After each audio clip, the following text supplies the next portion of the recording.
And like, no, this is so funny. Like thinking about some of the like people I've been lucky enough to work with.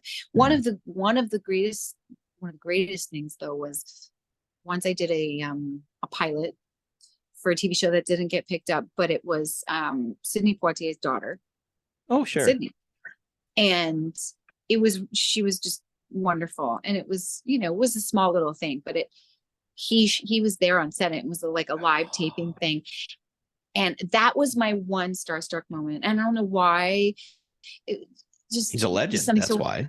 Yeah. And there's something so regal about him and the way he would just carry himself. And I was so nervous, but I was like, asked him if he would sign my script. And he's like, sure. And so he signed my script. And it's one of my, like, it's just so cool to me that like I had that moment because he's incredible, right? Yeah. Welcome, fellow lushes. Come on in, pull up a bar stool, and enjoy some cocktails with Dimples and the Beard.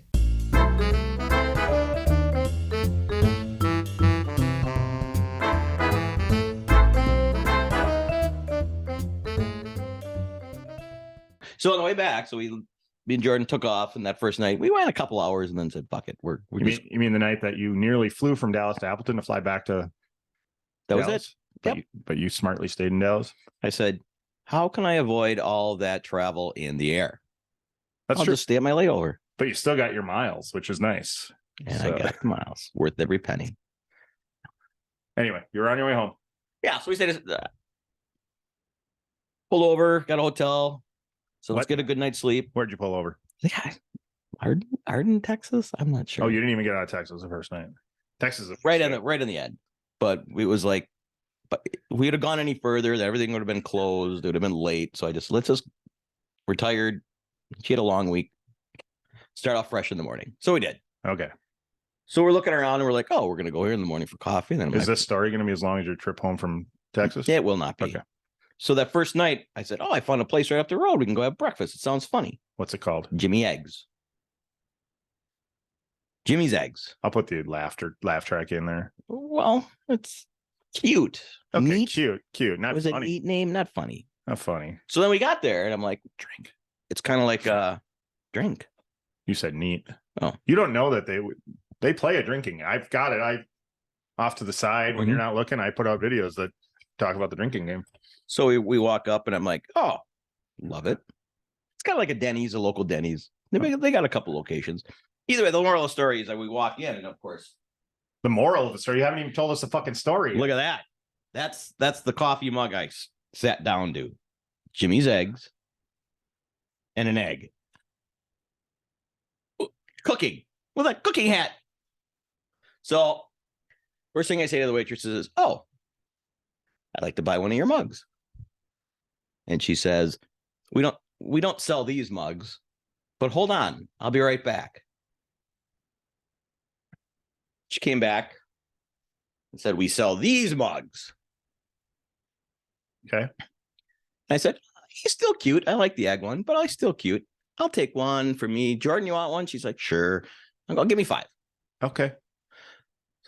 So he dug up 5, brought these out. Okay. How much did they charge you? And okay. So we're sitting there a little bit longer. She comes back. She goes, "We got 5. I dug them up. They had red and green. Green was ugly color." Okay.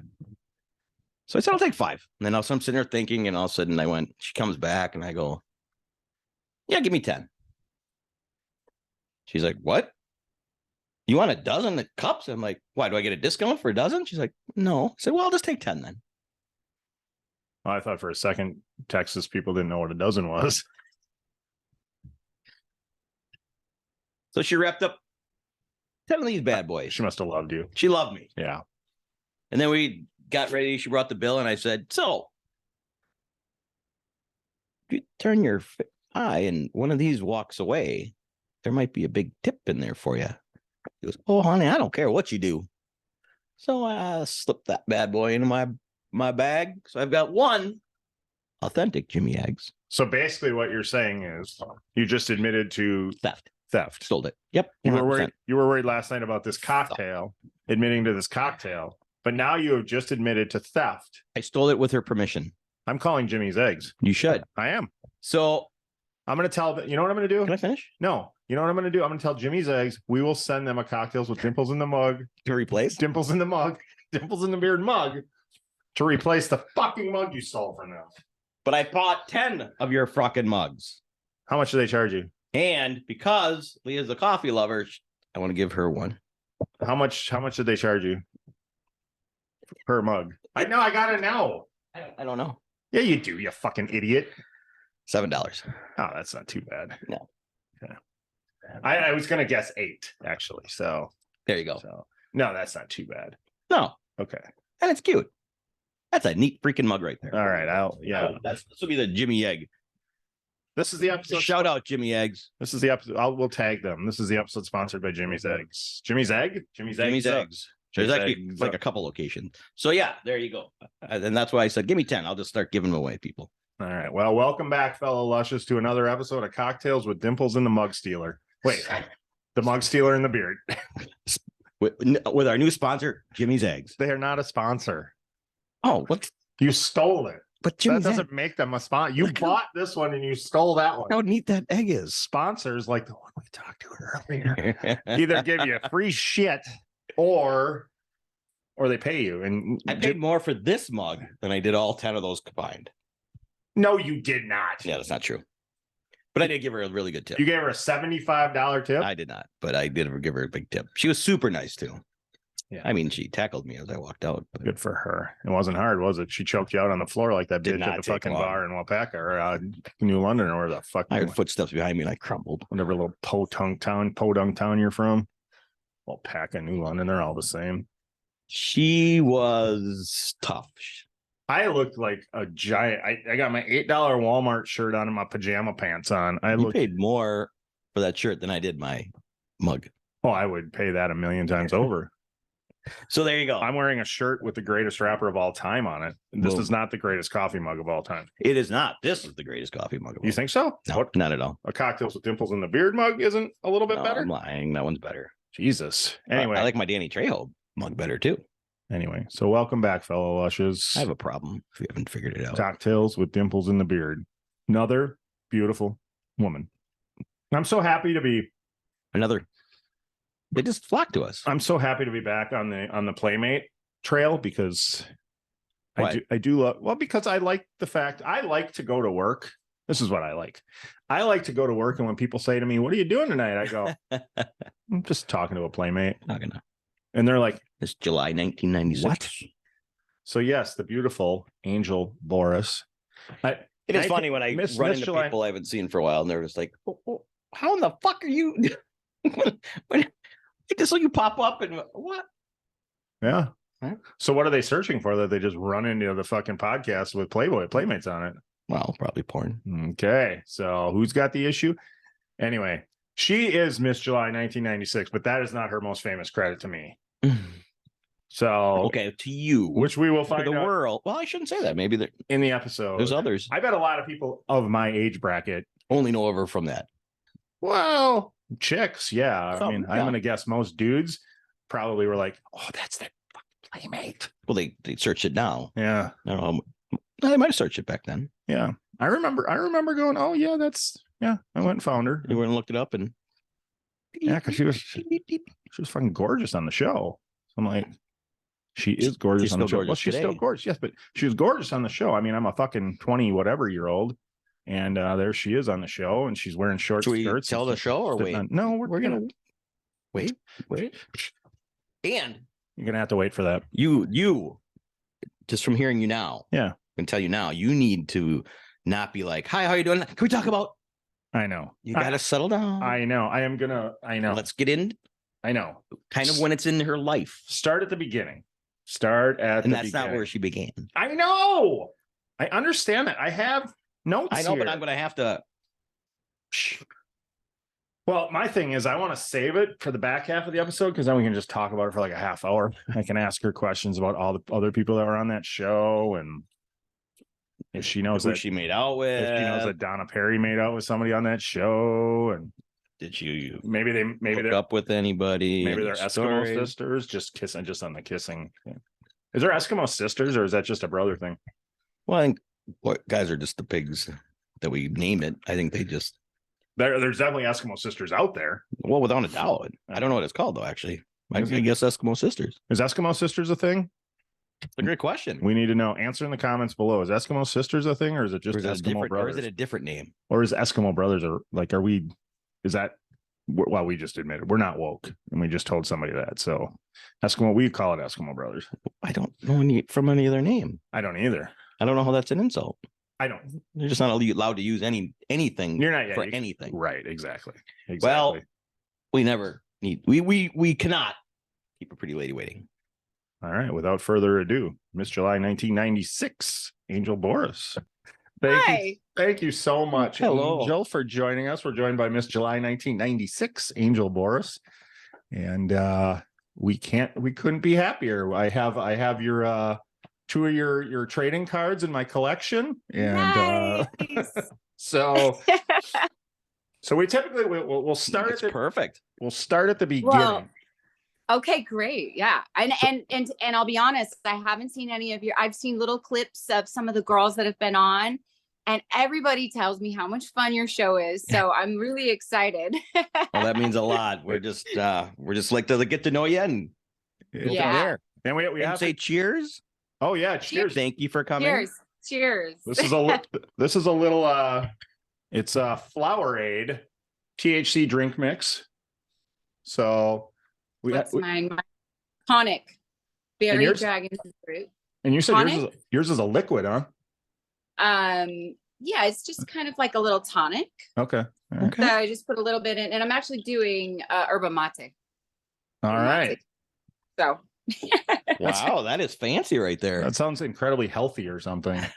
I guess it's healthier, yeah. Well, a lot of times I'll do kombucha, but and then for a while I was down in those high alcohol ones, and man, they'll hit you real fast. Yeah, right. You gotta be careful with those. But yeah, I'm not doing that anymore. So well, it's funny because we've talked about this a couple times, but I'm almost to the point now where really the only drinking I ever really do is on the podcast, because I've kind of switched over to all THC products myself. So From when we started, yes, I'm still a drinker.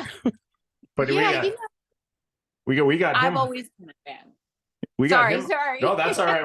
We'll have a little bit of that. That's all right. We got him high for the first time. We had Raylan Nelson on the podcast, Willie Nelson's granddaughter, and the first time he ever got high was in their tour van. So Within the last year.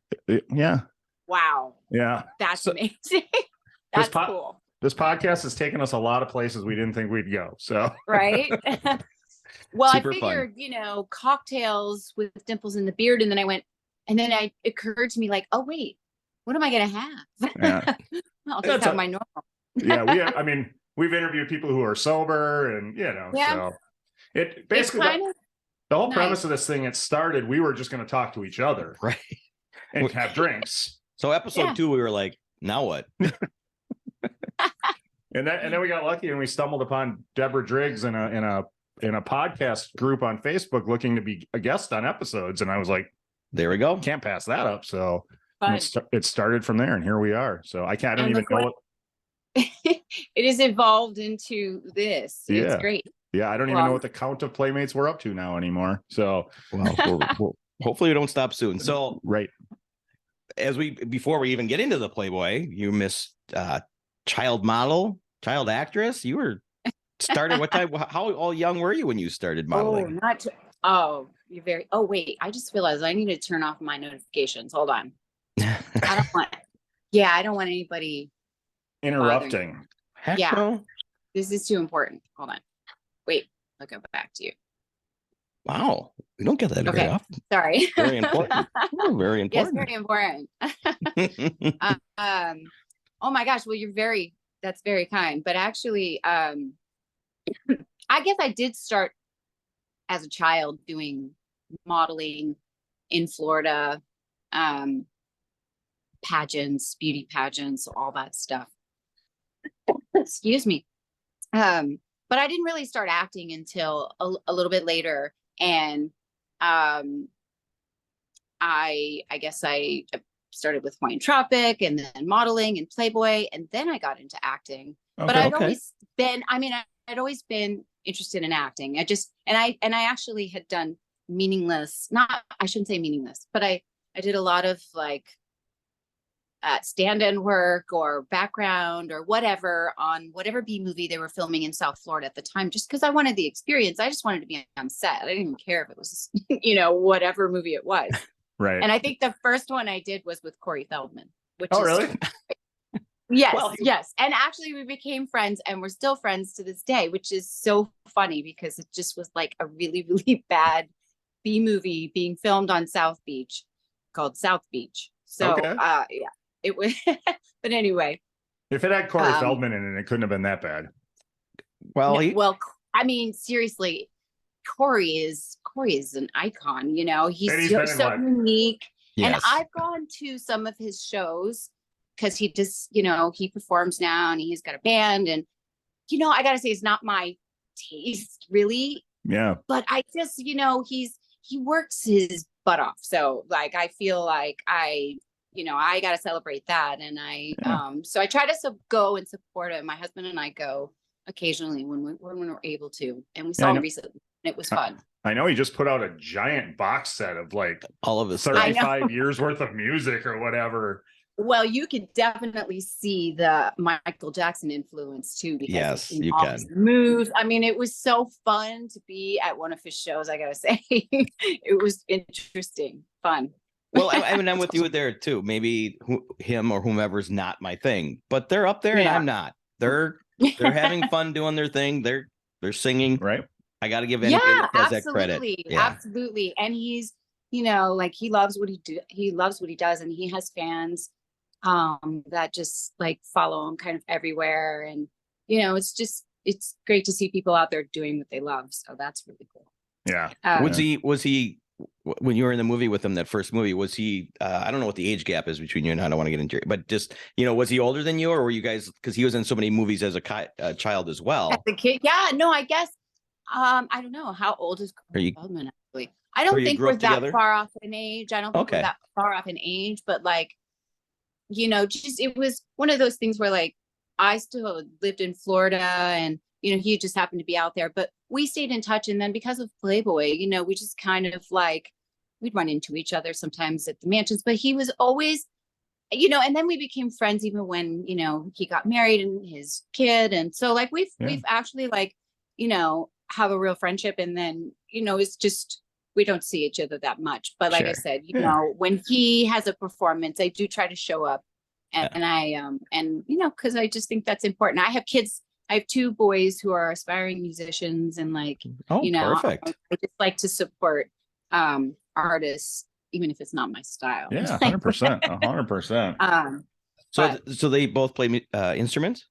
Your boys? Yes. And what do they play?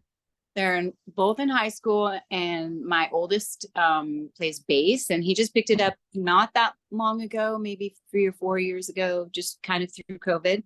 And then my middle son plays the guitar. And they also play some other instruments too, and my middle one also sings, and they're incredibly talented. And they're always playing music, and they always have a show with their band or at school. And so it's just crazy busy. Now, if I could just get my daughter to sing, because she's got a beautiful voice. Yeah. Are you musical? Did you sing and play instruments at all? So I never played it. Well, actually, I take that back because I remember, in elementary school, it might have been kinder or first grade. It was so long ago, but I think it was the flute or a clarinet or something. But it was just like a class in music class. It was just one of those things. But I didn't ever stick with it because it wasn't really, just wasn't really in the cards for me for that. So, but I sang. Okay. And nice. But I would just go around and sing at, I don't know, fairs or wherever I could. Anytime there was karaoke, I wanted to be a singer so bad. And but I couldn't get over my stage fright. Okay. And I'd actually like get up there sometimes, like if it was like a big stage or like, you know, my voice, I would just fear of like my voice cracking and like not hitting the note. Yeah. I have a young daughter dealing with that right now. Switch to, well, acting school, because acting, I can totally get emotion. I mean, I can emote and I can take all my I could take whatever and put it in that, you know? And so that became my obsession. So when you were doing pageants, singing wasn't your talent during that time? Actually, it was. Yeah. Okay. Yeah. But I started doing it. Oh, what was my first? I think I was 8 or 9. Wait, I might have been like 9. I was in middle school and I saw a flyer for like Little Miss Margate. And I brought it home and I was like, I want to do that. And my mom was like, okay. You know, so we got a dress and I actually ended up winning. And it was the first ever like Little Miss Margate. And Margate's just like a really small little city in basically Fort Lauderdale, Broward County, Florida. Okay. So after that, I was kind of hooked and I started finding little local pageants, and my parents would they got like really into it because they saw that like, oh my gosh, wow, like she could be a star. You know? Yeah. It's they sort of, yeah. So they went along with it, but let me tell you, it was rough because it gets very expensive and we didn't have money, and, you know, we would have to go around and try to get sponsors from like all the local businesses. And my mom was really good at that, actually. So, and I went to a lot of pageants and I went to like state level and like, it was pretty awesome, but you can't really go much further beyond that. You know what I mean? Like I didn't really have aspirations for Miss USA or well, maybe at one point, but it was in you thought about it a few times. I mean, I guess I thought about it. Every girl, I think, even I have. You do, yeah. I don't know if I want to be a like true pageant girl. Now, IMDb says you have 500 plus trophies from pageants. I got to. Do you still have any of these? No, yeah, gosh, probably at one point, maybe. I don't even know. That's probably an exaggeration, actually. on IMDb, no way. You know what? I did compete for a long time. I competed from like 9 all the way till I was about 16 or so. So I guess, you know, over time. Sadly, no, I actually don't even think I have any. Maybe my sister might have one of them. But to be honest, you know, starting from a really early age, you know, my family just kind of went through a lot, and we lost our house. So we had lost a lot of things. And then we had stuff in storage that, you know, we ended up eventually losing. And then some of it got saved. And after moving in 1,000 times, Lord knows if I still have any. I don't know. But it's okay. It doesn't matter. I'm actually trying to let stuff go. I'm like trying to purge. Declutter. Yes. Yeah. It's, you know, we've got 3 kids. You accumulate so much shit. And yes, you do. You know, and I'm so sentimental. It's so hard. So hard to let stuff go, but I'm working on that. Just let shit go. It's not an easy task. It's growing. Yeah. It's growing. That's for sure. I know. I've talked about doing it. Yeah. Yeah. Only trying to keep the like really truly like just the real extra special things. And then, you know, there's a lot of things that I can always get if I need it. And not to jump ahead, but like for any of your movies or TV shows, did you ever take something from the set to remember it by? Because you sentimental? You know, I think I always try to, whenever possible, I always tried to get something either from wardrobe or something like that from, if I could, you know, you know, weren't always able to. One cool thing I did get to keep was my chair from 90210, and it's somewhere in storage in my garage, but it says my name on it and 90210, and it's pretty awesome. Oh yeah, that one you definitely got to keep. Yes, forever. We'll get to that. I'm gonna get so I've been excited having to calm him down. I'm like, just don't ask the first question about 90210. Just let's ease into it. I was She's such had a life before that. She I has was a life such a after. 90210 nerd. It's hard to, but we'll get there. We'll get there. We haven't got the Playboy yet. Who I know. wasn't? I know. Who wasn't? Who, you know, at that time it was like, you know. I never know. watched it. We're talking. And I You apologize. did? I never watched. We're talking No, to Emma don't Bennett. apologize. We're talking to Emma Bennett. I want you to know that. Sorry. She got in the way of Brandon and Kelly. Okay. I know. And now you're talking true life. Okay, that's real. That's real stuff. All right, so let's go backwards and Rewind. You're modeling. how did your Playboy experience? How did you get discovered, or did you audition? How was? Yeah, you know, so I was kind of I left home real early, like 17, shy of my 18th birthday. You know, I just didn't have a good thing at home, unfortunately. Sure. And there was just a lot going on between my family and my parents and my mom and stuff. So I left early and I got married really young. And it just was not, and I knew in my heart, I knew in my gut, it was just not the right path. But like, for me, I needed to get away and start my own kind of life. So I was pretty young when I left and moved in with him. And then ultimately, and just like dropped out of high school, got my GED, started working whatever job I could. And let me tell you, I've worked some interesting jobs. My dad was basically a janitor and cleaned some of the nastiest places you could imagine, like bars and strip clubs. And this is in South Florida.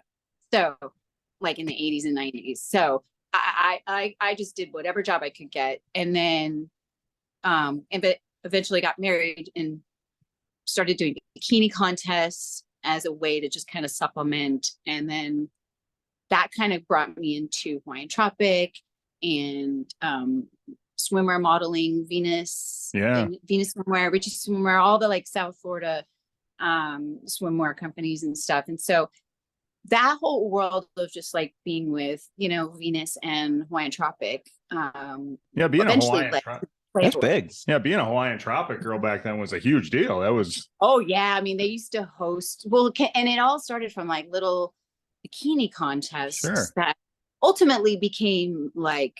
I mean, they were practice. It wasn't even a bikini contest really because you had just like nothing on really. But you know, you do what you got to do, and but that kind of just sort of led to the whole Playboy opportunity, which I had sent in photos. They weren't great photos though. And I got the kind of like, hey, thanks, but you know, we're really not interested. Okay. And then just through Hawaiian Tropic, they were actually doing, they had a scout from Playboy doing Girls of Hawaiian Tropic issue. And this eventually would be the April 1995 issue. And so this was probably like late 94, mid to late 94. And I was like, oh, cool. Yeah, I'm in. And so I got chosen to do that. And that was cool because we got to go to Hawaii and shoot there. And that was a really cool experience. And we shot with like Arnie was one of like the greatest, he's one of the greatest Playboy photographers. Very well known, yes. And so it was such a cool experience. And then of course I did the Playboy video portion of it, which is a whole nother, you know, entity within Playboy. So that was another experience. So, and it was great because I worked and did promotions with both sides, the magazine side, the video side.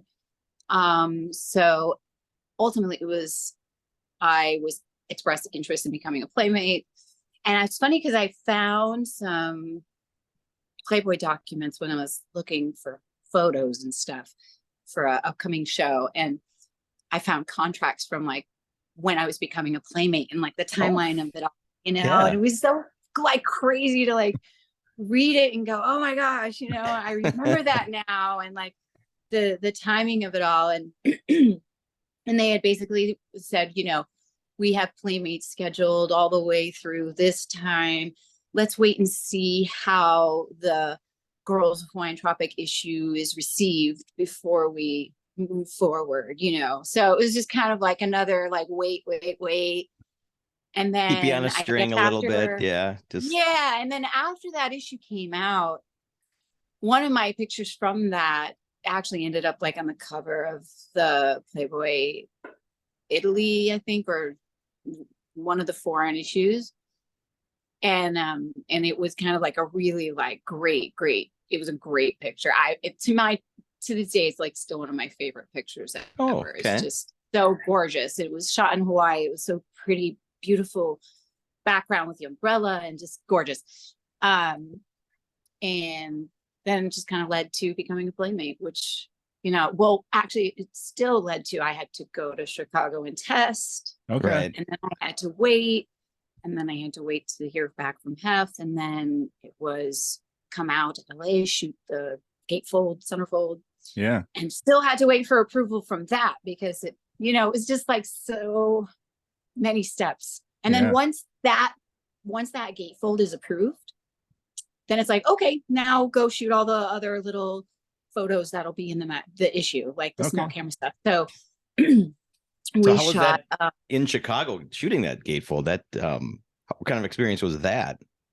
It was so cool because I never got to travel much as a kid. So, because of Hawaiian Tropic and Venus and all that, the modeling and so many experiences and cruises and getting to go and travel. So it was really cool to like get to see parts of the United States because it was not something outside of like as a kid, living in South Florida, it's a pretty long drive to get out of Florida. Right.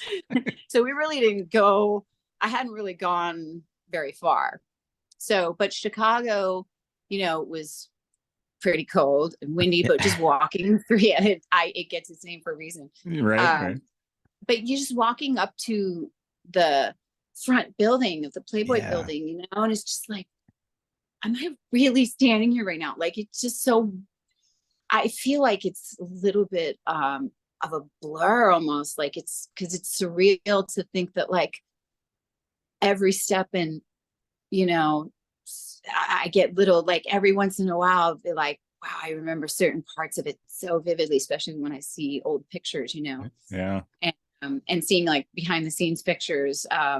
That's been fun, like digging up all that old stuff, Oh, I bet. And then we got to, so they also shot part of my centerfold down in Key West. Oh, cool. Because I spent a lot of time down there as a kid. So like, it's kind of, has a little piece of my heart that for me, Key West were happy times with my family. When things were good and they had a timeshare and we would go down and we'd go fishing and, nice lobster and key lime pie.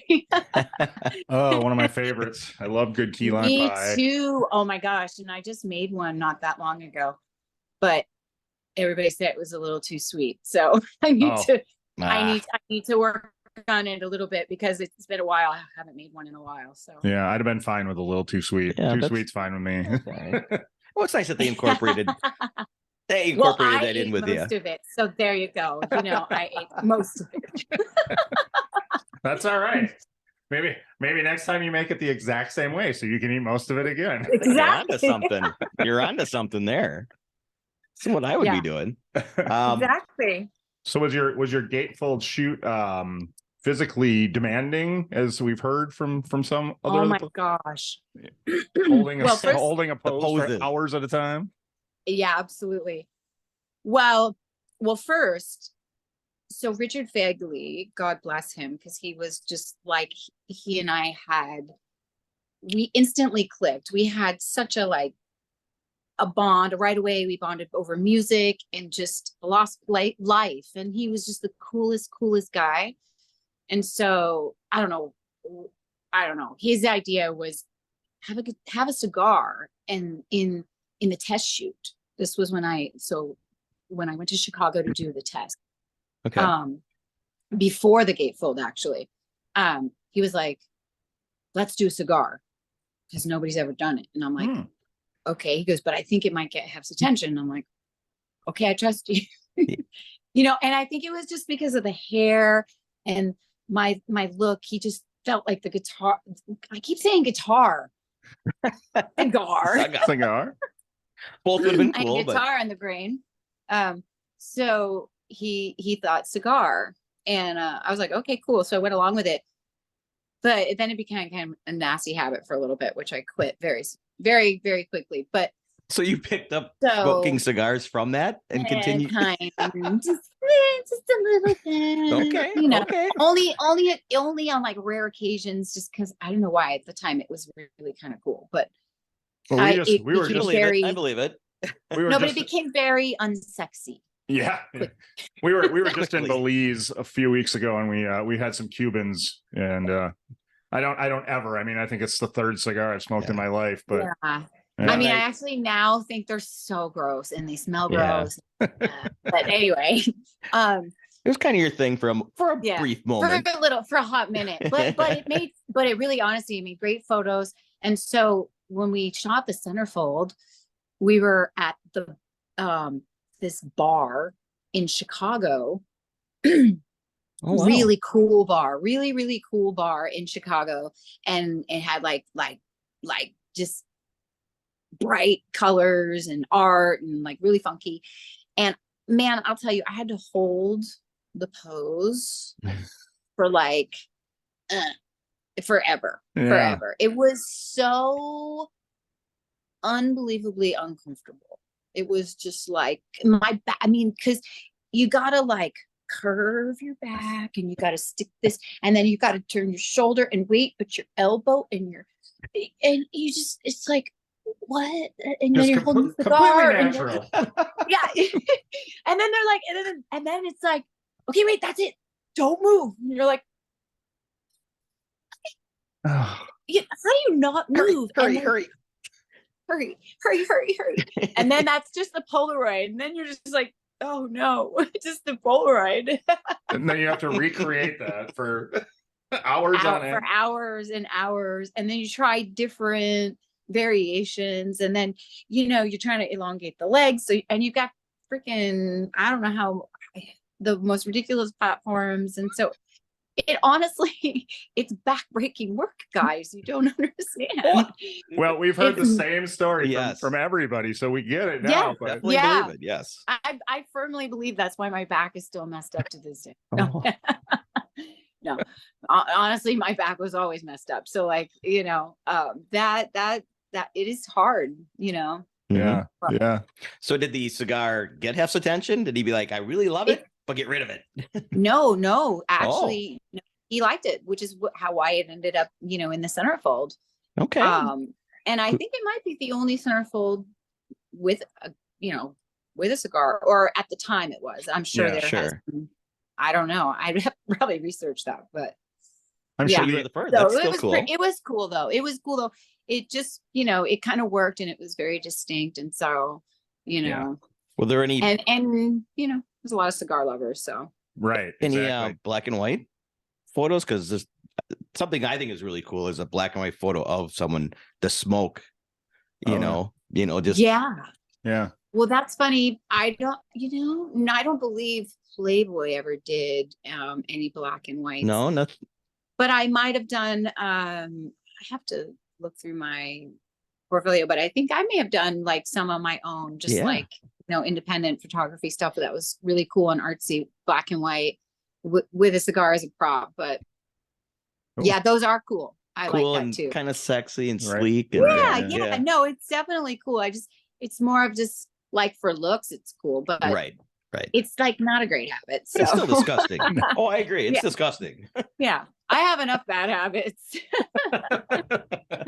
Oh yeah. Although I don't really think, but see, I don't really think they're bad habits. I mean, they're habits. They're fun habits.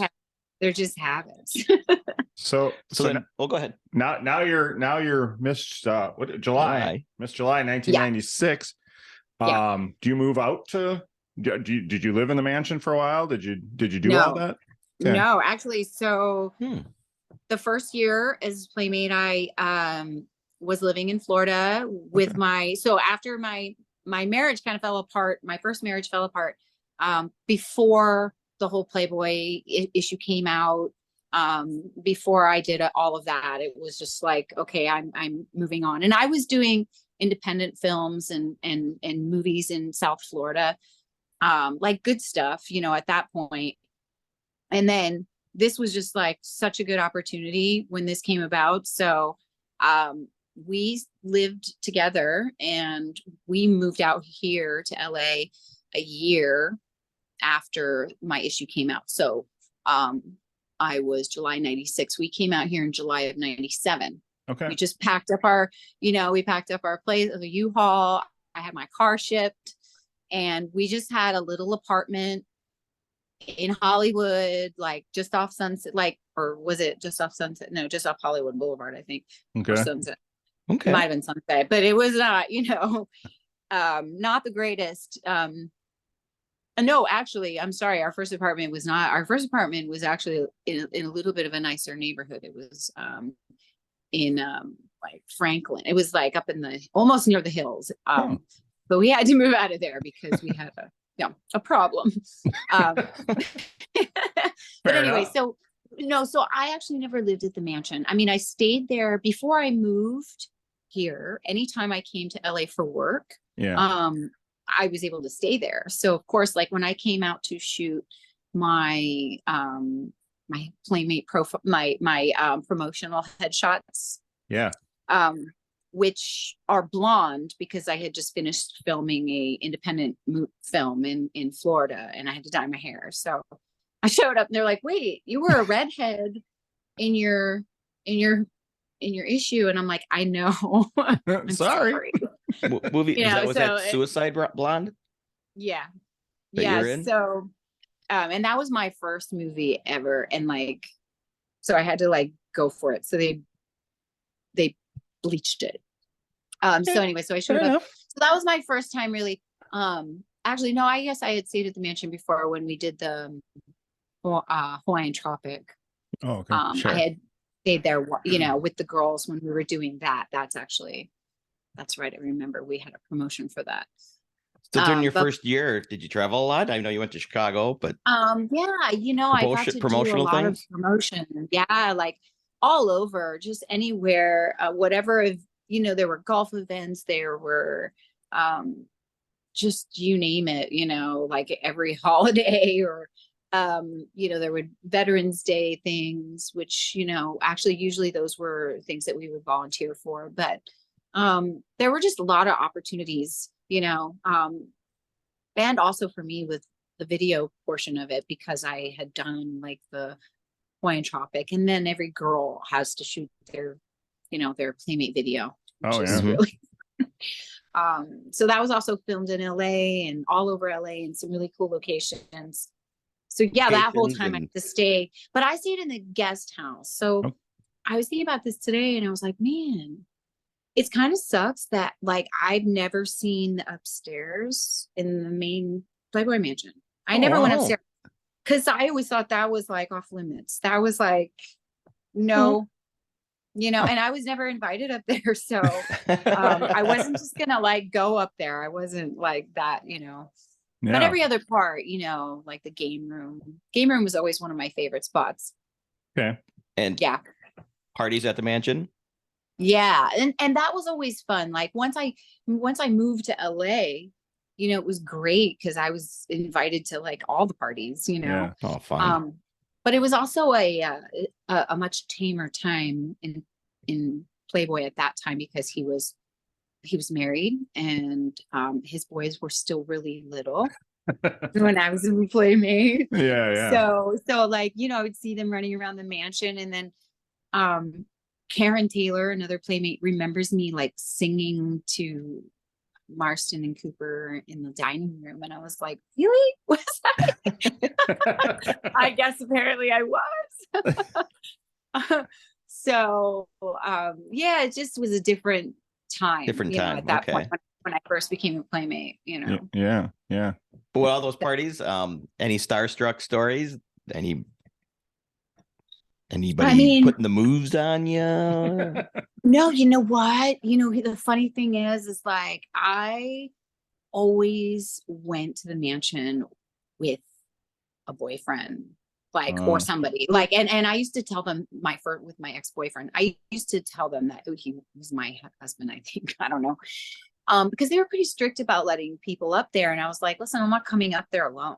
I'm Oh. just not going to come up there alone. Like, and I'm in a relationship, so why would I want to? Now, when I was single, is different, obviously, Right. because there was a period where when we broke up, and I was single for many years, and that was a fun, interesting time. But that kind of got old.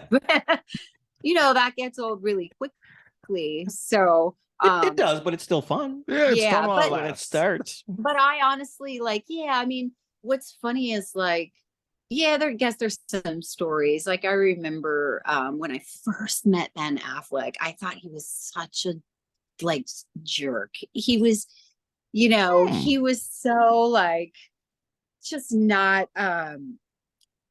I don't know, whatever. It was like Halloween and I had these ugly teeth in, and he, instead of laughing it off and thinking it was funny, he was just like, "Oh, well, that's attractive." I'm like, okay, whatever, dude. It's a joke, Right. He seems like laugh. he's a But he little was full of half drunk himself. anyway. At the time, he was half drunk anyway, and he was kind of full of himself at that time. I'm sure he's evolved into a much nicer person. I was gonna say that would be But right anyway, around Goodwill Hunting time, wouldn't it have been? that was so long ago. Yeah. Yeah. yeah, he was But Just taking off. right. but I also know that whenever I was working at the mansion, and I loved being able to go up there and give tours. Sometimes we would have daytime things, or they rented the mansion out a lot for events. There was a Kill Bill event that was really cool. Oh, wow. That would have been awesome. Yeah, with Tarantino, and we all got these really cool Kill Bill shirts, and that was really fun. And then they shot a lot of music videos up there, and Sure. so we got to be in some of those, and so and give tours to a lot of people, and it was great because it was just good money. I mean, I thought it was good money. Yeah. Sure. And fun. $500. It wasn't a lot of money, but hey, it kept me going. So, and also, yes, it puts you in front of people that you might not have met. So ultimately how I got connected with my first manager, and then how I found an agent, and how I just started going out on auditions. Yeah. Yeah, all just, just kind of all kept evolving. All right. We like to we definitely like to ask if you've got any favorite Hef memories. We are obviously firmly a Hef stand with Hef podcast, so we love to hear the good stories about Hef. Yeah, I just just remember him. I was a little I guess a little intimidated by him, and then especially when him and Kimberly split up, and then he had a whole bunch of girlfriends. I was actually kind of oh gosh, it was a little overwhelming for me. So I never was super, super close with Hef. And I wish that I had gone up there more, especially because there was so many times I could have taken advantage of going up there on Sunday afternoons and movie nights. Because every time I did, I always had the most amazing time, and it just felt like family to everyone there, from the kitchen and the butlers and the girls. Yeah. So it was the hangout. But I think because I was in a relationship, I just didn't take advantage of that for much of that time, But I just remember Hef always being such a gentleman, and so, gracious and warm, and and I always thought he didn't know, in my head, I'm does he even know? Because there's so many girls, does he know us all? And anytime I would question that, he would he knew exactly, because I would be like, "Hi, I'm Angel Boris." He goes, "I know who you are, darling." He'd just be like, "I know who you are, darling." I approve that gatefold. I had to prove all that. Yeah, right? Exactly. And so I'm just okay, cool, and I know just a lot of girls that he really took care of when they needed him. And I know, and I just didn't. There were times when I probably should have. I could have gone and asked for help, Sure. especially when my boyfriend and I broke up. It was a really difficult time, and I didn't know where I was going to go, and I didn't know if I could survive on my own. Like, you know what I mean? It was just kind of crazy, but everything sort of worked out. But I know that I could have gone there if I really needed to, because that was just who he was. He really truly cared about all of his girls in his community, and this was his home too. Like, he lived there, so like, you know, he had a lot of rules about, especially with us girls and stuff, you know. And so yeah, it just, you know, I'm glad I got to go to all the parties I did get to go to, you know, or that I chose to go to, because there were times when I was like, especially when I got married for a second time, started having kids. Sure. Yeah. Those days became very slim. I can definitely understand that. So when was the last time you were at the mansion? What year-ish? And was did you go ever after your children?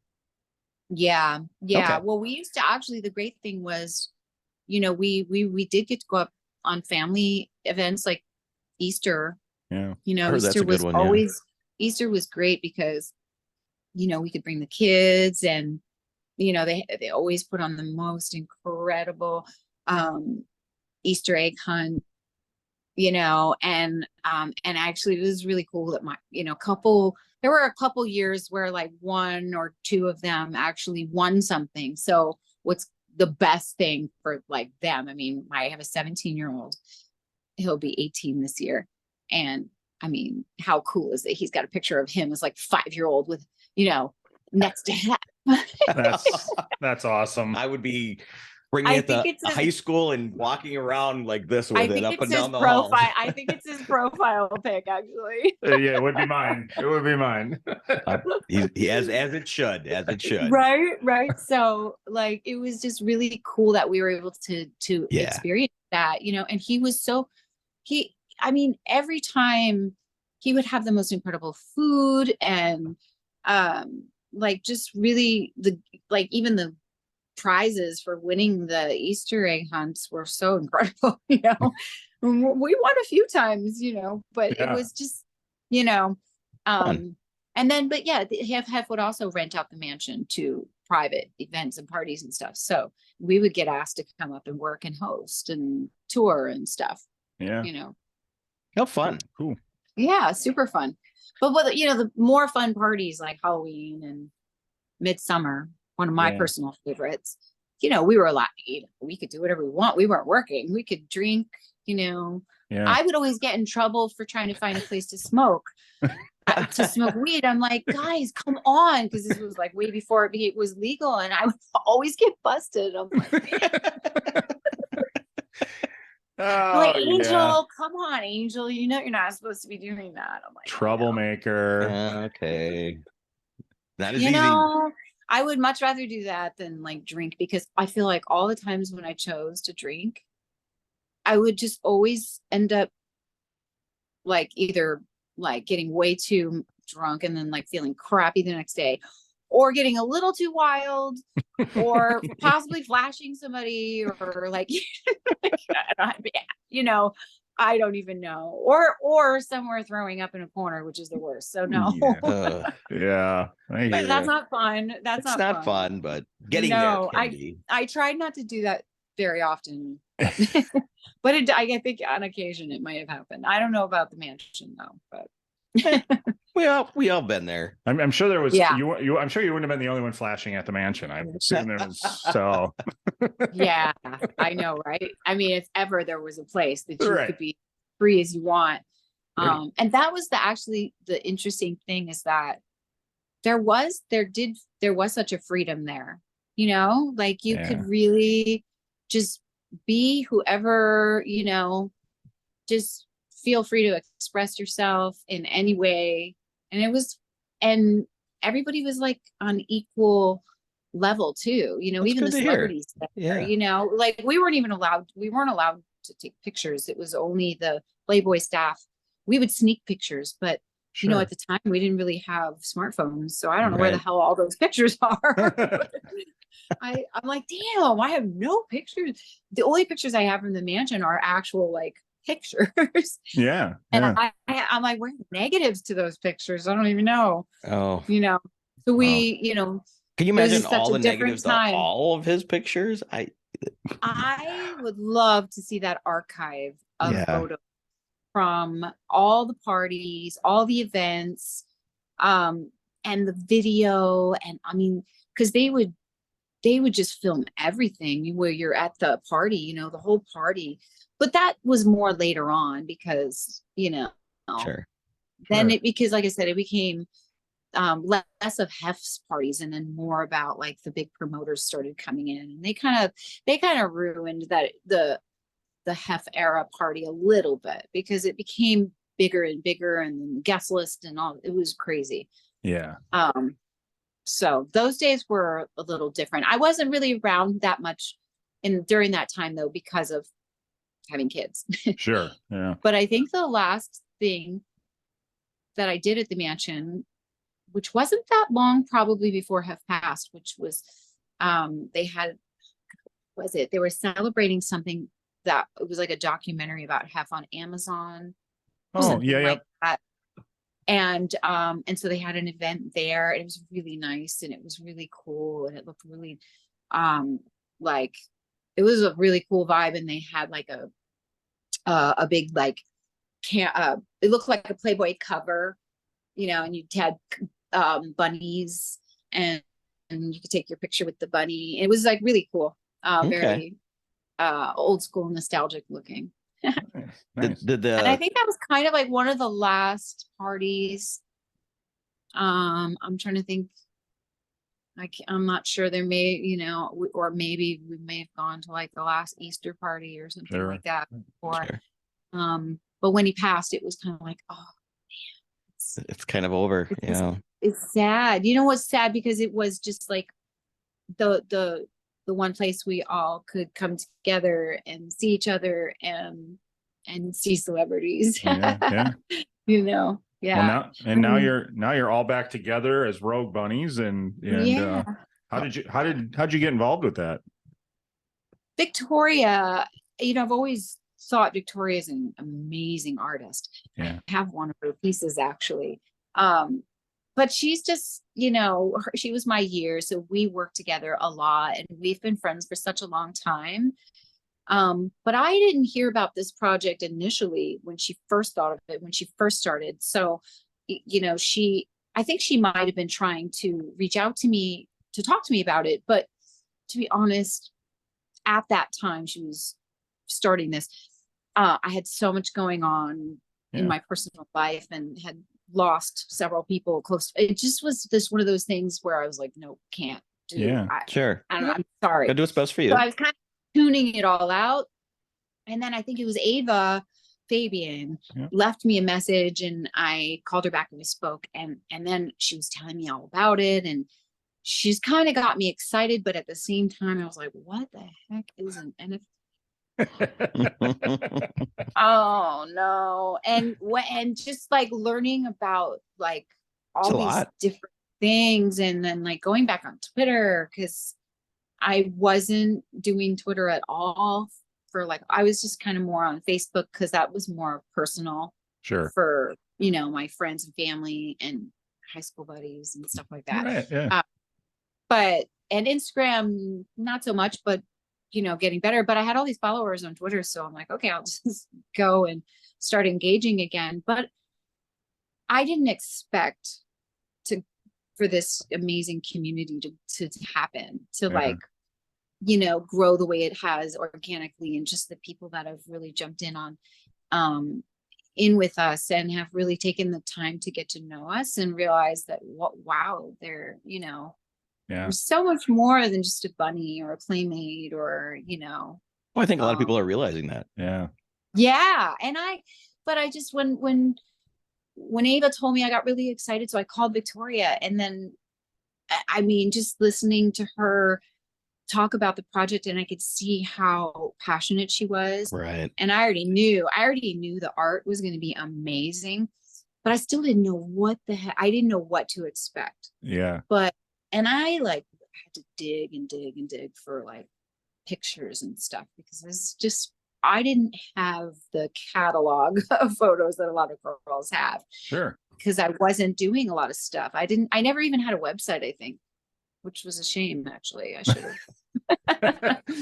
But I didn't take advantage of any of that. I just kind of like, once I started acting, once I jumped into acting, when I moved out here 3 months later, it was just like everything happened pretty fast. Yeah. Okay. So I kind of just shifted right into acting, but I was managing, some Playboy promotions on the side, when I could. But I spent a good number of years just solely focusing on acting because I just really, that was what I came here for. Yeah. So in acting, what do you prefer, like being on a movie set or like a short-term TV show spot? What's your Wow. preference? It's been so many years. Did so many of them. I know I've done them all, and and every one is been like such a cool experience because I've been able to travel. I did a bunch of sci-fi films over in Bulgaria, and so got to travel a little bit around throughout Bulgaria and Romania and that area. And then I got to spend 5 weeks in Ireland filming Warlock, which was super fun, and they got to explore all over Ireland. And so that was just like the best experience ever. But then you come back home, and being on set is super cool, but it can be demanding a little bit, Oh, I bet. like General Hospital was about 8 months or was it 5? It was about 5 to 8 months General Hospital. And it was like some mornings where you had to be, it was like a really early call. Luckily I lived very close, to the studios, but it's just I was just grateful, to be honest, just to have a job. I think now having a family, I would just prefer like something more steady and stable. Like I would love to just have like a, Like General Hospital again? I would in a heartbeat if they ever asked me to, but I don't know if that would happen. Well, they can. I don't know. They can always bring characters back. Right. They find a way to bring characters back. So that's true. That's true. It's just that actually something just like that would be like a dream job almost because, I have a family to manage and a household to manage, and so like just having that steady kind of work is kind of nice, and it's not. It depends. They do it in cycles. So like you might have weeks where you work a lot, and then you'll have like a week where you just you film one day, and so you get a lot of downtime too, and it's really great. But honestly, like I just think the whole being on set is so fun for me, and I really miss it, and I've been missing it more and more. Oh yeah. I think as my kids get older, I'm gonna end this year with a 16 in this order too. 16 on the 16th of April. So he's having a golden birthday. Okay. And 18 on the 18th of September, which is also a golden birthday. Wow. And then 13. If you say December the 13th, okay. No, oh my God, could you imagine? That's crazy. You know what? And she was like, I'm not gonna have a golden birthday till 28. She has something to look forward to. Exactly. Yeah. But that would have been super crazy though. That would be weird. That would be weird. Yeah. So maybe your point is they're a little bit older now. You can get back to concentrating and pushing the acting bug. Yeah, right now it's all about just getting we're a little, we're a little late on a lot of things. Like my oldest is just starting his driving lessons and stuff, and it's entirely our fault, not his, but Sure, it happens. Car insurance, car payment, like all that stuff kind of adds up. So we've just been sort of like, hanging on as long as possible. But once he's driving and has his license and all that, it honestly will take such a load off me because I'm everyone's, I'm their Uber driver. Yeah. Nope. I'm with you. That's what I used to always say. I'm just a cab, for some of those years when my kids were growing up. So but it's fun. You do it. It's fun. Honestly, they're really amazing kids, and I feel incredibly lucky Because I hear stories that it can be a nightmare, but it hasn't been like that for me. My boys are like, just, maybe it's because they're really into music and they're just good kids, you know, good grades, you know, hardworking. They have a focus and a passion. Good. And that keeps them, you know, where they need to be. Right. Yeah, exactly. When you got something to focus on like that, it helps keep you in line a little bit. Absolutely. What besides your dream job of a steady series, which is great, what do you prefer, being comedy or a bad girl? And then we can move into a home wrecker of Emma. Well, it's about time. Gosh, you know, here's the thing. It is fun to play, you know, it's fun to play the bad girl. It's fun to be that. However, I've already done it. I think, and I don't know, comedy is always fun, but I've never seen myself, or I hadn't until maybe recently. I hadn't seen myself as somebody that could do comedy, but that would be fun to try.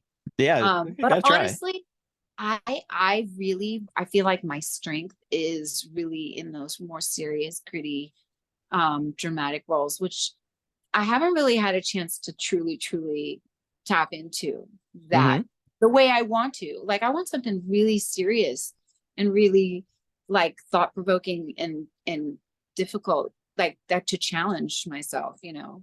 Okay. Yeah, character you really have to dive into and get in the space. And I've always wanted to have that experience, because I think that just I am able to tap into like emotional situations and stuff like that. So it just feels like that would be, it's almost like therapy, you know. You just feel really good to be able to like emote that and put all that, you know, all that stuff that's in there, like just to be able to let it out safely and let it out, like, and know that, you know, this is part of it, you know. Yeah, for sure. And that it's okay, and I'm not hurting anybody, and you know. So you're being a suicide blonde didn't stretch your abilities dramatically. You know, but that was my I haven't get first to watch it yet, well, so no, I don't know the part. I actually would love to like also just being a mom and portraying that is something that I've also, you know, like really long for, because I feel like there's a different I don't know, it just changes you in so many ways, you know. There's a connection to your kids, and there's, you know, the thought of something ever happening to them or having to go through something like heart-wrenching like that, like you know what I'm saying? Able to play it out without it actually happening. Right. Yeah, and it sounds kind of weird, but it's just sort of like, I think maybe because I've had a lot of things happen and had a traumatic childhood, so like all that trauma and all that stuff, you can kind of like, for me it was always just channeling out that energy, getting it out, you know, like, because don't you sometimes just be like, I just want to scream, I just want to go and smash it. Smash something. Yeah, these rage rooms are the new thing, right? So I had this thought like way before these started, and of course when one popped up, I'm like, God damn it, like that was my idea. I knew this was a thing. I knew it was a thing, exactly. And actually I haven't gone yet, but I so want to go, because it just sounds like so, you know, it sounds like so much fun. It's funny, I watch home improvement shows, like I'm obsessed. DIY home improvement shows. Now, if that would be my dream job, like to have my own DIY show. Like, count me in, because I want to build shit. I want to. Oh, that's right. Your Twitter handle, or your Twitter bio says. My God, I like literally, I'm obsessed with Property Brothers. Like, I want them to come to my house, and I want to do it with them, and I'm like, I love that stuff. I live for it. And every time they start the demolition part, I'm always like, God, that looks like fun. And my daughter's like, what, really? Demo day looks fun for sure. Right. Demo day looks so fun. Yeah. I've always wanted to like volunteer for a job on like Habitat for Humanity or something like that, where you can actually build stuff. Yeah. You know, I've done like It's actually funny. My husband's like, really? You're going to do that for fun? I signed up for a landscaping thing where we learned how to rain capture and like landscape a front yard and do all that and do the Okay. mulch and stuff. And it was a workshop, but it was backbreaking. It was really hard work. But it was fun. I like enjoyed it. And he was like, you're crazy. Because that's not his thing. That's I'll not be over his here in the thing. lawn chair drinking a Yeah, beer. Yeah, he's like at home watching the game. Like it's like a 2-day thing, and it's like Oh, an wow. all-day thing. And he's like, wait, and you signed up for this? And you're doing not this getting volunteer? paid for it? You're volunteering? I'm like, Did he say yeah. all the lawn work's yours now? That's true. Yeah, no. Well, I mean, I sadly haven't put it to use in my own yard, but I'm glad I did it just because I thought it was like cool, and I Yeah, do just it. want to know how to do things, you know. Yeah. Um, All right. We need to stop messing around now and talk about Beverly Hills 90210. okay, I keep distracting you. Before he explodes. Yeah.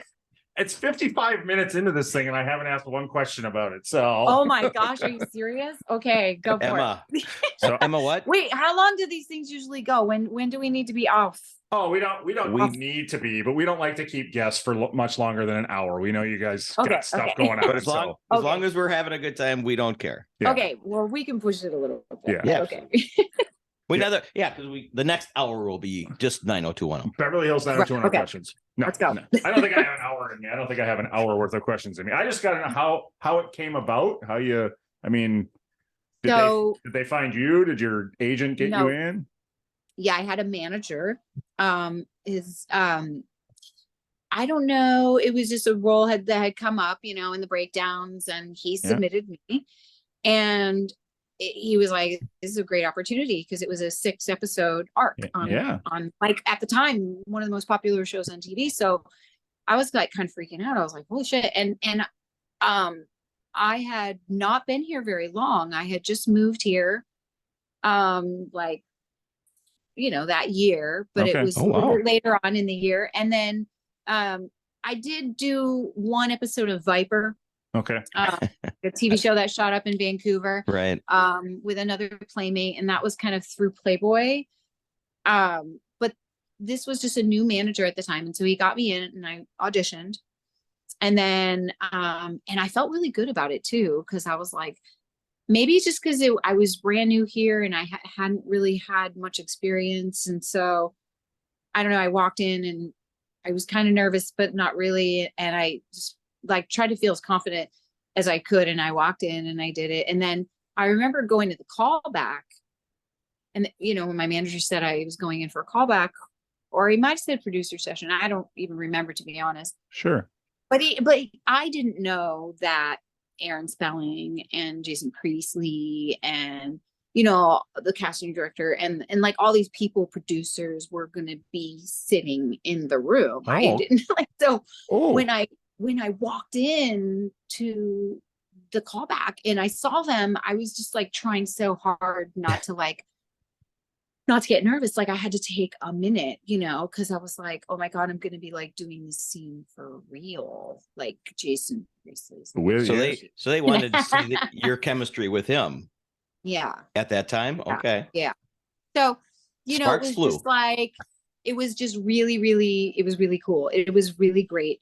And I remember leaving, and I think it might have been like shortly after, the same day even, my manager calling and saying I booked it. And I thought he was kidding with me because I thought there's no way they decided already. There's no way they made that decision already. He's like, no, you got it. You booked it. I was like, what?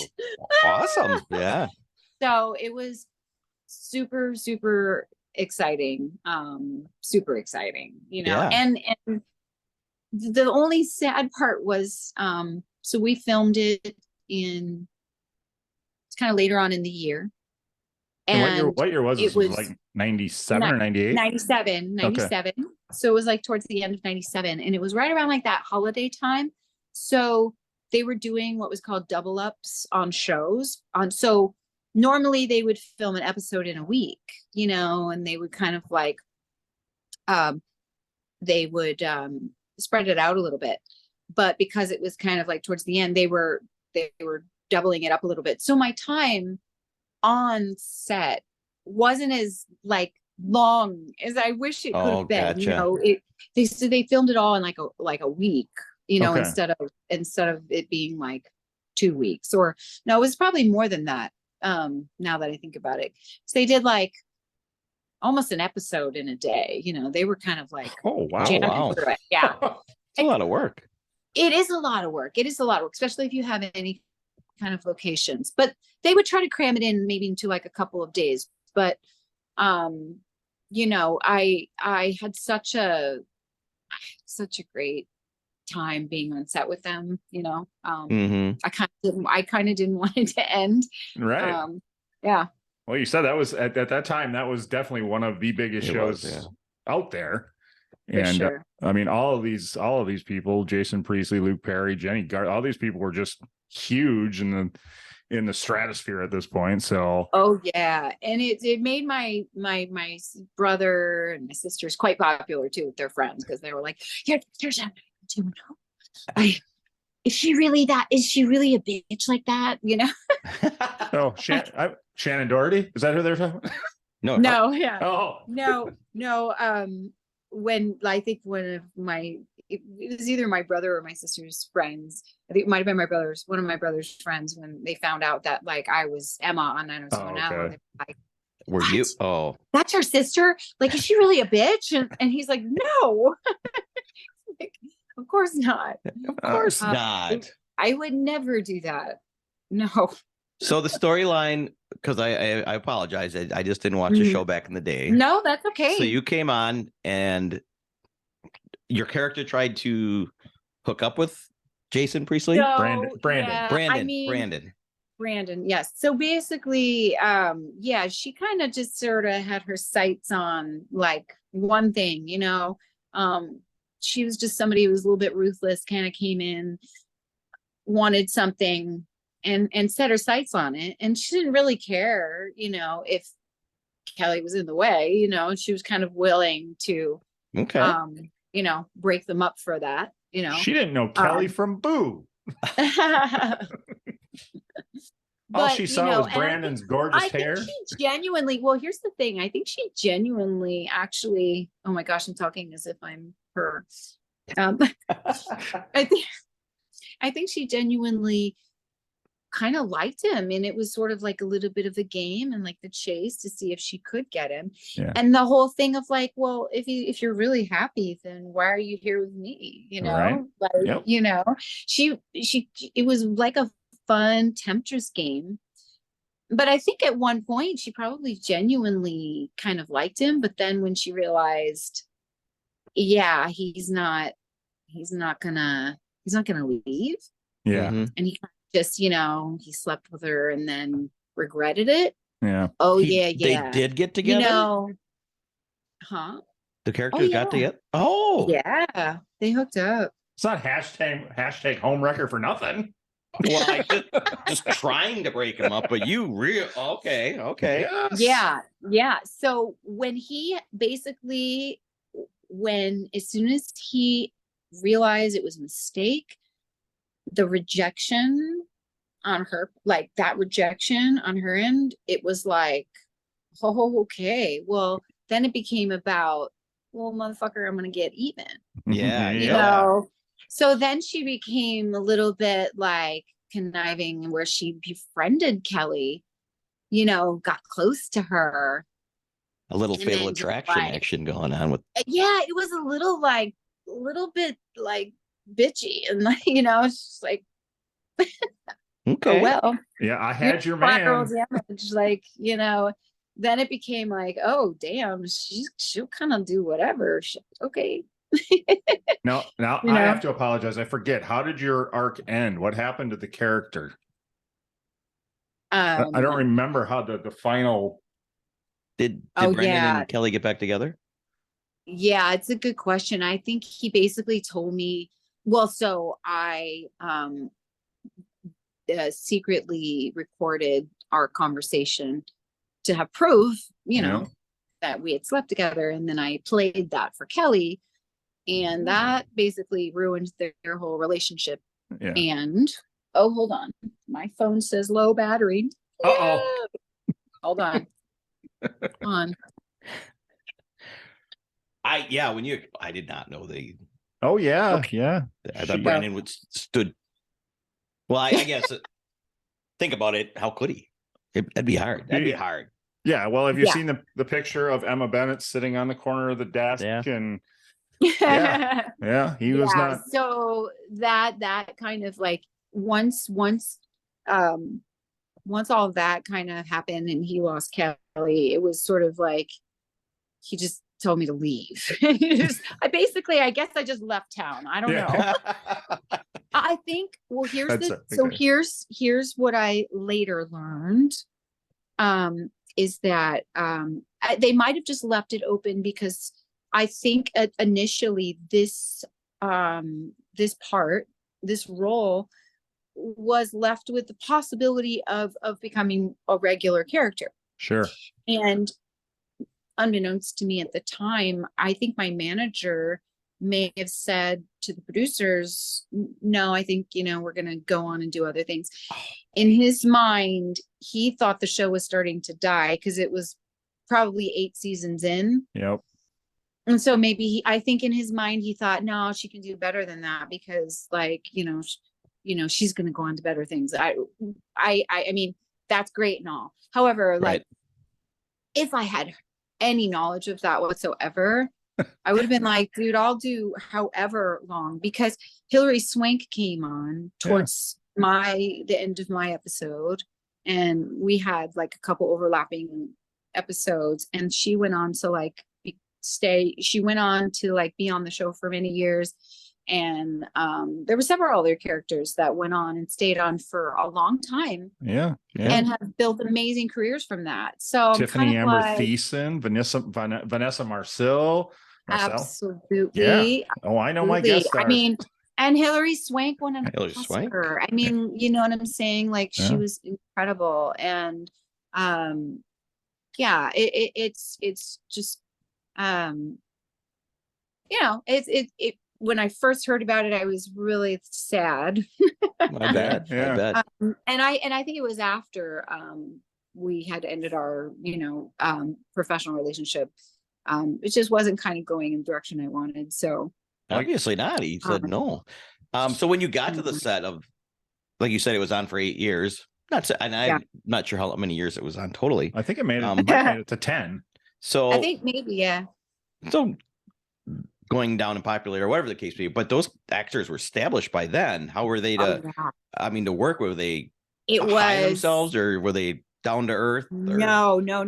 It was so surreal because they were just it was as if I just felt so at home there. They were, and well, actually, here's what's interesting is which is the best part, was through my Hawaiian Tropic days, I had previously met Ian Ziering. Okay.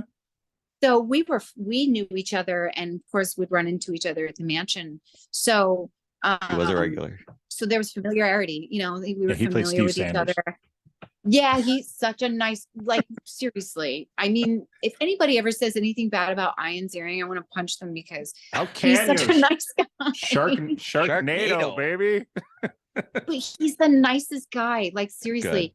And then Brian Austin Green came out on set. He was one of the first. Well, first of all, Ian was like, Angel. And I was like, holy crap, because I hadn't seen him in a while. Yeah. Totally shocked that he remembered me. That's awesome. So that felt really great, right? Just that immediate, and then of course, Brian was super sweet and super adorable. And then just everybody on set. Yeah. Even Tori and Kelly and all of them. And Shannon wasn't really around. I'm trying to think if I ever really. See, I had a crush on Shannon Doherty. Yeah. That was my crush. Yeah. But honestly, I just thought everybody was so nice and so cool and so welcoming to me, Yeah. So before being on the show, out of all the boys we just talked about, who was your crush? Who was my crush? On the show before you went on. It was Jason Priestley. Yeah. You were team Jason, not team Luke? Yeah, I know. Well, Luke wasn't really my type at that time. Okay. Yeah. So it was kind of weird to me that I was like, oh my gosh, I'm gonna be making out with him. Like, this is really weird. That's And at the time, yeah, and at the time I had a boyfriend. So I was like, Oh. oh God, this is really not fair. Yeah, I was gonna say that answers my question if there was any on-set romance, but if you already had the man at home, Yeah. No, there wasn't. In fact, it's so weird because it's like, it's the most unromantic thing when you're filming it. yeah, Mhm. It really is. It's just like so weird, and you have to try to like really be into it, and it's so awkward sometimes. yeah. But you know, he was a gentleman. He was always a gentleman about it, and I love Jason. I adore him and his wife, and you know, they don't live in LA anymore, but he's got two beautiful kids, and like just you know, I haven't seen a lot of the cast in quite some time. Sure. Tori and I used to hang out, not a lot, but you know, we'd see each other at the mansion. But her brother Randy and we became great buds, and we used to hang out, and Oh, yeah. it's super cool. Like, I could actually say that I was in Aaron Spelling's house. Oh, I got to wow. bowl in his downstairs bowling alley with Did you get lost? Tori and maybe a little bit. That thing's so huge. Yeah. It is amazing, and there's like this helicopter pad, and you know, Oh, but they lived right next to the Playboy Mansion, so it was Cool. just a fun time getting to hang out with. It felt very surreal most of the time. A lot of times I feel like I was just pinching myself, you know, trying to play it cool, because I Right. didn't want to be a weirdo, like geeking out and fangirling over here that I'm hanging out with these people. Well, you Because need in my head, that's what I'm thinking, right. you know, but I'm Oh, I'm also absolutely. kind of like, wow, man, they're, you know, they're just normal. They're just normal, Right. everyday. You want to They're be just invited back? not that different, you know. Yeah, yeah. You need to get in touch with Ian. Is it Ian or Ian? Ian. Ian. With Ian, and see if there's a guest role in Sharknado. What, 27. They're on 8? 27 Oh now. my gosh. Yeah. He's You know, I mean, I probably could reach, I don't have his like phone number, but I'm sure I could like reach out. He's Yeah. very receptive. Like, that's the thing about Ian, is like, he's pretty receptive to Yeah. like, well, you know, he's know created what it, himself a little franchise there. The Sharknadoes no, are no, you know who I need to work? My good buddy, Billy Zabka, you know, Cobra Kai. Come there on. you go. You're friends So with William Zabka? we did a Jesus. movie together. Okay. That's awesome. We did a movie called Interceptor Force, Oh. a sci-fi, Okay. really just a, no, it's just like, I was going to say, it's a fantastic movie. You know, it is what it is. It was a fun time. And Yeah. he is such a great guy. And And yeah, that was we're still those good friends. sci-fi. How was that? What? Brad Dorfman was in that? Not Dorfman. The Chucky voice. Oh, really? Oh, I don't know. Oh wait, yeah. Oh wait, Brad Dourif. Yes. Yeah. No, you were close. I was close. I get names mixed up, but Really? I could picture him. Yes. He was Oh my Chucky's God. voice, and he was he's been around. He's been around. Yeah. One who flew So, over the yeah. cuckoo's nest. Oh, yeah. Well, it's funny because they always would find somebody, you know, somewhat recognizable. This is a really great production company. I did several movies with them. And like I said, they weren't anything spectacular, but it was the experience of it, and getting to film overseas was always really cool, you know. I was always up for, I've been to Bulgaria 3 times with them. So That's amazing. Yeah. So was Yeah. it action? Did you do shooting Yeah, it was- scenes or run around yeah, of or course. beat up you know. people? One that being, name? I had to die through being crushed by a python, and then one of them, and then one of them I died, I think, from an alien. And then the other one I don't die. Boa versus I don't die in Python. all of them, Okay. Boa Okay. versus But I'm Python. gonna say you got Yeah. your dying down, but you know. And then what was another one I did? I did one called Dragon Storm with oh my gosh, what's his name? Maxwell Caulfield. So he was in like Grease too. Grease too. He was the main guy in He was Greece too. He was in Greece too. Like such an incredibly nice guy. And like, no, this is so funny. Like thinking about some of the like people I've been lucky enough to work with. One of the greatest things though was once I did a pilot for a TV show that didn't get picked up, but it was Sidney Poitier's daughter. Oh, sure. Sydney. And she was just wonderful. And it was, it was a small little thing, but he was there on set. It was like a live taping thing. And that was my one starstruck moment. And I don't know why. He's a legend. That's why. Yeah. And there's something so regal about him and the way he would just carry himself. And I was so nervous, but I was like, asked him if he would sign my script. And he's like, sure. And so he signed my script. And it's one of my, like, it's just so cool to me that like I had that moment because I just, awesome. He's incredible, right? Yeah. He's incredible. He's an incredible actor. And he is, like, you look at him and you're like, he's just graceful. He's cool. He's he's debonair. Done so, yeah, absolutely. All those things. And like, does a lot of good, Sure. too. Yeah. So, yeah. Oh, yeah. I'm sure stuff I don't have no idea because he hasn't acted, but I just enjoy his roles a lot. Yeah. Well, that is, and I'm with you. That'd have been a cool moment that I can't deny that. So super cool. Cool. Right. But yes, back to my 9010 crew, not 901. 90210. I love them all. I do. And I'm happy that they're all, doing great things. Yeah. I'm still sad about Luke. I was man. And I didn't get to work with him much. Okay. I was definitely team Luke back in the day. So I fully admit I watched the show for the guys more than the girls. They were handsome gentlemen. So well, he was so charming. When his character was just the epitome of cool at that time. I mean, he was so all right. Yeah. He was. Yeah. I can't. I wish I had more. Like I said, it was just short scenes with them because my main storyline was Kelly. Yeah. And Brandon and Ian, and so I didn't get to interact with Luke as much, but he was so nice and such a gentleman. So it was very sad. That was a really sad day. It was. And then, oh gosh, losing Joey Tuttle. Oh yeah. Peach Pit now guy. Joey is like, he's the guy that every Playboy Mansion party, he would be in the same spot at the end of the bar, right by the pool, just before you go to the bathrooms. He would just always be in that spot. I could count on him no matter what party. Wow. Okay. He knew where to sit. He knew where to sit. Yeah.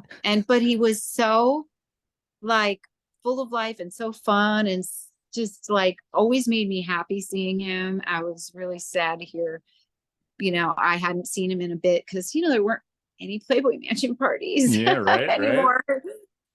That was like the place where you got to see all these people and have fun and hang out, Yeah. Well, and I did notice you posted a picture today on your Instagram from the 90210 days, and I was like, look at that.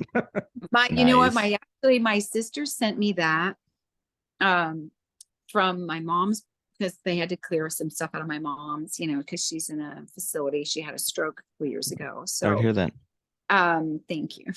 So she sent me this picture and I've been like, I have somewhere, and it's honestly driving me absolutely crazy because I just can't find it. I have like a small photo album that has not many, but it's a few pictures of me with the crew, like 90210 crew. Oh. There's a picture with me and Tori and Jenny and Hillary, and there's like other pictures and I can't find it.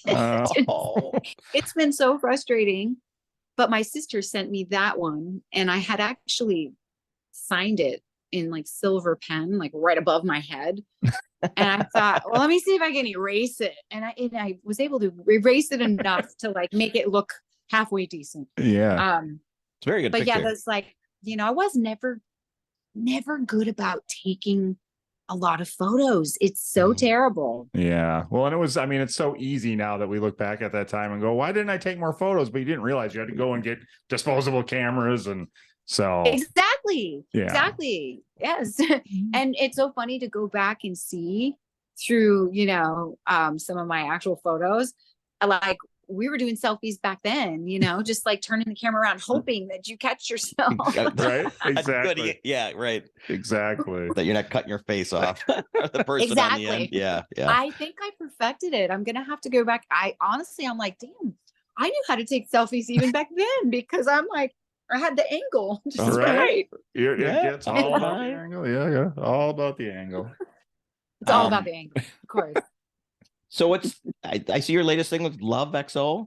What kind of Oh, is that a show? Is that a yeah? reality? Well, so this is a kids thing, actually. It's my son was in acting when he was younger, and some of the kids are amazing, talented kids. And one of the young actresses, Tsunami, has this very, very, very popular YouTube show.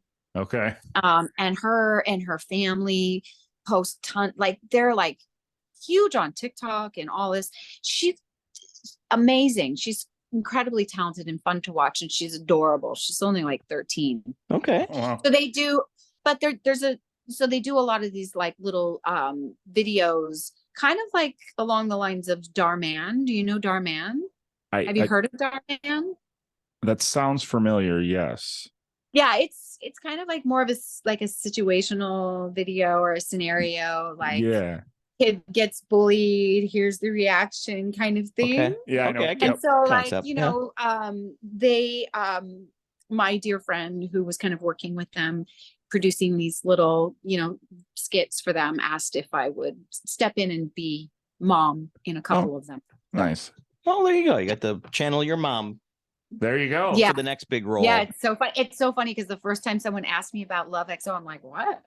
You know, I had to go look at it. I was like, oh God, that's what that is. I felt like really bad because I'm like, I didn't even remember what is that? So it's not there won't be more of them with you, or maybe, or possibly. I You mean, never know. I don't know. You know what the thing is? It's a very, those kinds of things, as much as I love doing it, it's very hard because there's not a budget really. So you're there and you're giving so much time for not a lot. And it's a little hard for me because I've got 3 kids and I need to be here, there, everywhere. Yeah. And so me sitting on set for 12 hours for $150 isn't really worth it. Yeah. Right. Right. No. As much as I love them and I love her. Right, and, right. you know what I'm saying? Like, and that's just the way it is. So Yeah. yeah. All right. All right. Any auditions in the near future or not? You know, I just don't know at this point. I'm kind of on this whole journey with Rogue Bunnies, and we are just, it's been really awesome reconnecting with a lot of these amazing women and girls, and like hearing their stories and and hearing where they are now and how their lives have evolved. And that's been amazing. And the connections and friendships formed, and the poker events and all the fun activities that we do as a community. And I realized that like, this is one of the greatest things. Victoria is onto something really big here, because the one thing Hef was really good about was building community. He built an incredible community within Playboy. And it held, you know, a very high, you know, they had a very high standard of what, you know, Playmates were supposed to be, and the whole thing. And my experience has been nothing but great and positive for me. Not saying, you know, who knows what everyone else is. True, but so far everyone we've talked to, you've said the same thing. But for me, it was the greatest thing of my life, and lifelong friendships with the people that worked in the offices and behind the scenes, and you know, in the promotion department, and you know, PR department, and we're all really like one big family. And so I feel like I just want to give this as much energy and time as I can, and then my career will be there if it's meant to be. Yeah, It's, true. I, you know, I got to kind of do one step at a time, because I kind of, when I made the decision to just focus on being mom and gave everything up, it was just like starting all over, you know, I'd be starting all over. sure. But you know, I've got a wonderful, great, amazing friend who is a fantastic, incredible agent. She started her own agency not that long ago. And I think if I was going to give acting a shot again, she'd be the first person I would call, because she's incredible, you know, and I like to build relationships with people, you know, and stay for the longevity. So I really want somebody that I have a good relationship with. Someone you Yeah. can trust too. That's for sure. And that's exactly nice. that I can say, listen, this is what I want. Like, please don't waste my time sending me out on something that I'm just not right for, you Sure. know? I think as a, like, at my age and with my experience now, like, I don't need to try and play some 20-year-old temptress who's, you know, taking her Stealing clothes Brandon. off. Yeah. Like, I mean, and I'm not afraid to, like, you know, do certain things, but you know what I mean? Like, I really want, you know, I want right. Oh. I feel like I'll know when that time is. I'm not quite there yet. That doesn't Perfect. mean if I wasn't offered a great opportunity, I wouldn't take it in a heartbeat. I would figure it out. I mean, literally, I've had this conversation with myself so many times, even when my son was acting. And I'm like, oh my God, if he Oh, gets sure. a job, what am I gonna do? How's she gonna get to school? How's he get to school? Who's gonna make their lunch? Who's gonna wake them up? Like, I was like all in my head. It's gotta I be, think, that's for sure. you know, we would just Yeah. figure it out. You Yeah. would. And the Rogue Bunnies is a great project right now. Because that's for Absolutely. sure. And Yeah. deserves a lot of Wait, attention. where's Yep. your hold on. I can't hear you now. Hang on. Oh, Oh, there you are. Okay. How Yeah, did I wait? How did the speaker go off? I didn't even touch my phone. I don't know. I think you were having Wi-Fi issues there for a second. You were Yeah. kind of, but that's. Oh no. you Oh my froze a God. little bit, We but heard everything, but the screen. Yeah, that's fine. My Wi-Fi sucks. It's actually we've dealt with a lot worse. So you're actually good. good. Yeah, we've definitely dealt with a lot worse. that's good. That's Yeah. for sure. So anyway, we've kept you for a long time, and we really appreciate all the We do. conversations. What time is it? Oh my Uh, gosh. See, I didn't even know what time it was. I apologize for going. Do so- not.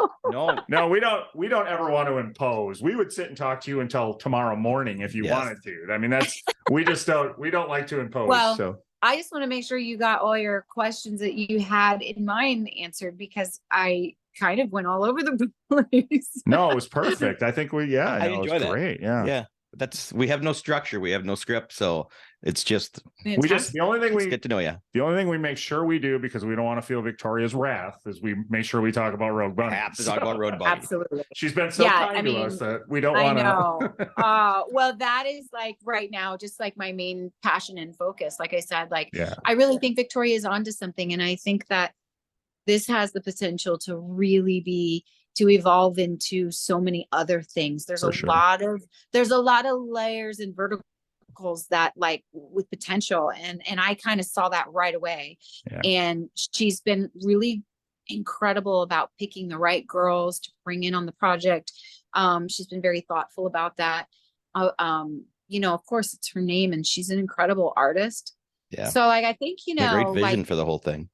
absolutely. And so like, I want to be as much of a part of it as possible. In fact, tonight was Ashley's AMA. Yeah, I know. I'm sorry we're I keeping was like, you guys, from I'm that. gonna miss it. I'm so sorry. And she killed us in the poker tournament too. So That's what she told us last night. Yeah. We talked to her last yeah, night. she killed it. She was so awesome. I love that.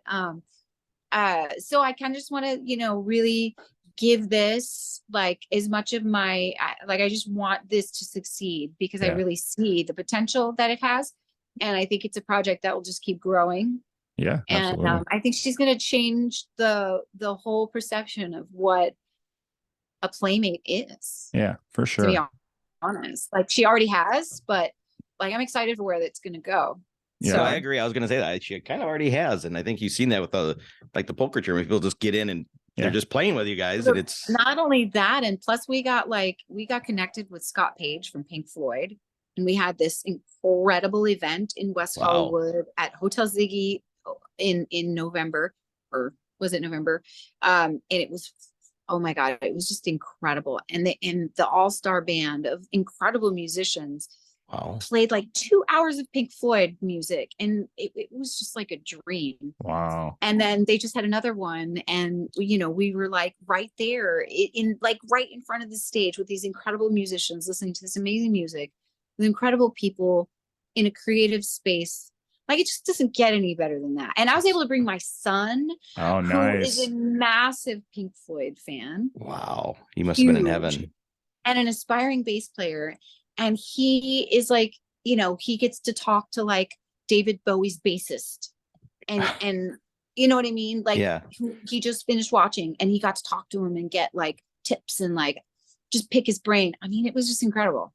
That's the experience that this whole project is creating again. Yeah, for sure. Are you going to be at the at this upcoming show, the Hollywood show in February? I will be. Awesome. In fact, that's what I've like been frantically just trying to find photos to get printed, because most of the stuff I have for signage is like Playboy stuff, which is all fine, but I'm like, I'm kind of over that. I just want to move on from that and have something else. Sure. So I've been like trying to dig up stuff. I'm not having much luck. Just stuff that I'm finding off the internet, but the problem is it's not clear enough, and it's not high res enough. But I guess with all the AI stuff, we could make it work. There you go. Yeah. But I don't, one thing I don't like is I don't like over filtered stuff. I hate filters. In fact, I rarely use them. Yeah. As you should. You shouldn't have to. Yeah. I mean, we have to, but we do. No, I just think that like this ideal that's put on us to have to look a certain way for as long as possible, it's unrealistic. And I think when you start doing all of it, it's just a never ending thing that you have to keep up with. And so I have like not had a single thing, and I'm just trying to hold off as long as possible, because I just think that like I want to age gracefully, I want to age naturally, I don't want to look weird and plasticky and stretched and plumped, and I just think it's all too much. But someone actually put a filter on me, and I won't say who, but a girlfriend of mine, and she sent it to me, and I was like, oh my God, it doesn't even like, it looked like me, like didn't even look like me, but it looked like me like 30 years ago, and I was like, or 20 years ago, and I'm like, no, it's a little too much. You need to like tone that down. Tone that down. I think as women age, it's insane, and I was like, oh man, I just can't do it. It's not me. Right. well, I'm glad. Stick to it. That's for sure. I mean, yes, I have wrinkles. Yeah, I want to just put like, I don't know a guy friend of mine who likes the plumped up lips. I don't. The fake, and that's definitely all for the ladies and the other ladies, and that's. I'll take wrinkles. Yeah.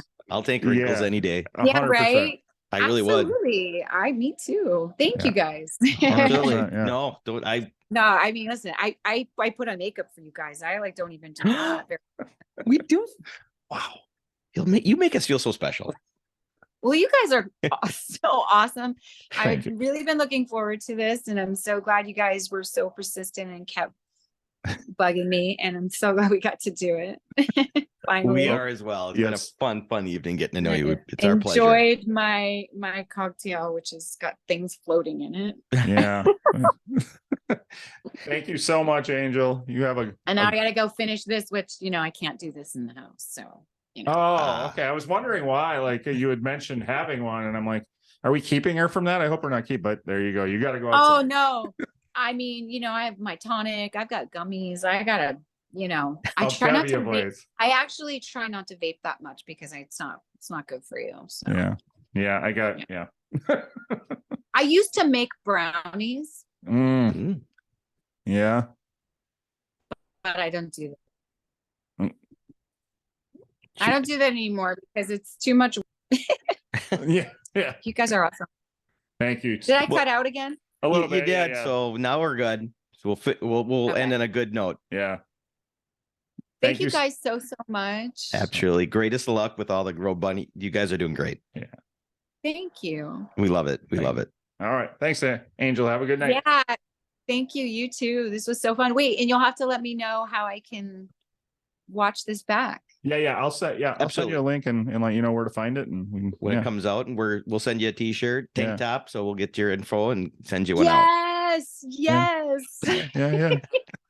Thank you so much. Awesome. Thank you. Have a good night. You guys. You too. Yeah. Thank you for listening. The tavern is closed for now, but we'd love to have you back for more fun next time. Seriously though, get your asses out of here.